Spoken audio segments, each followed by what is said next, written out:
Hi guys! Good morning! So for today's video, i-share ko lang po sa inyo kung paano mag-prepare and mag-administer ng IV glutathione.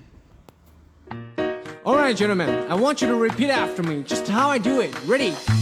Rock turn. Another.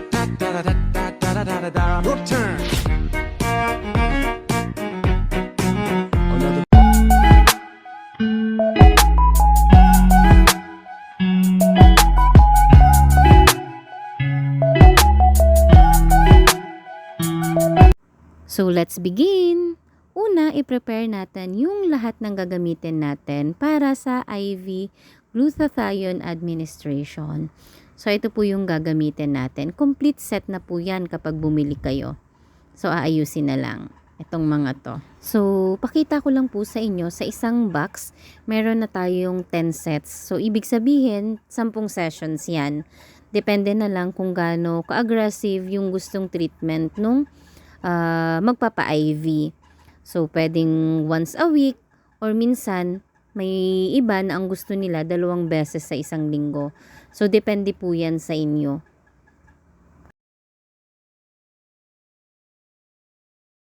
So, simulan na natin. Una, i-prepare muna natin yung mga gagamitin natin. So, ayan. So, ako po kapag nagpa-prepare, ang ginagawa ko, minimix ko na lahat.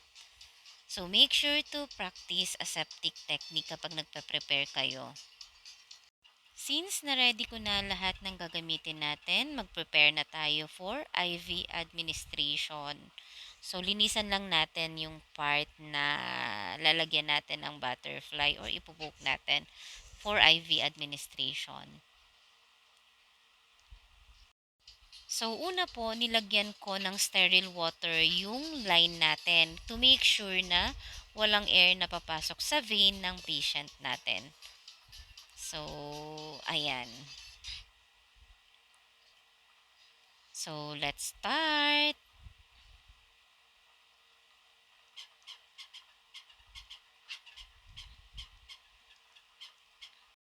So, during insertion, paano ba natin masisiguro na nasa tamang line or nasa vein tayo?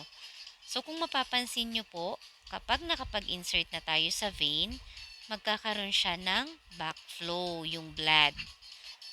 So, that means na tama po yung insertion natin.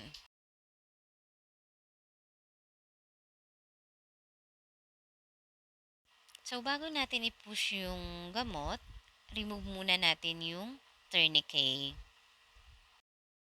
And then, we can now push the solution slowly. Super slow lang po.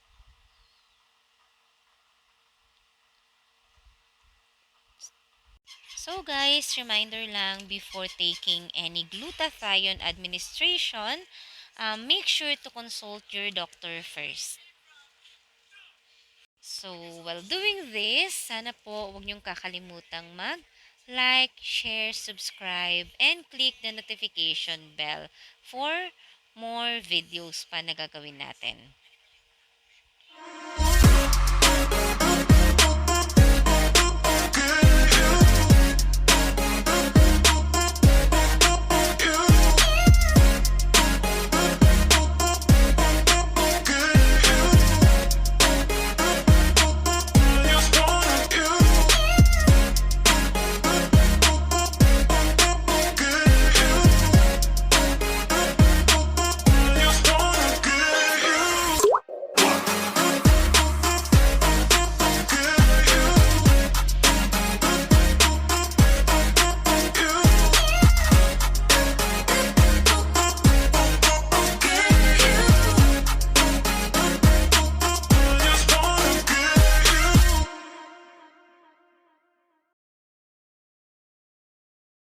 This could be us. So back to what I was saying.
So that's it for today's video. Thank you so much for watching. Please don't forget to like, share, subscribe, and click the notification bell for more update.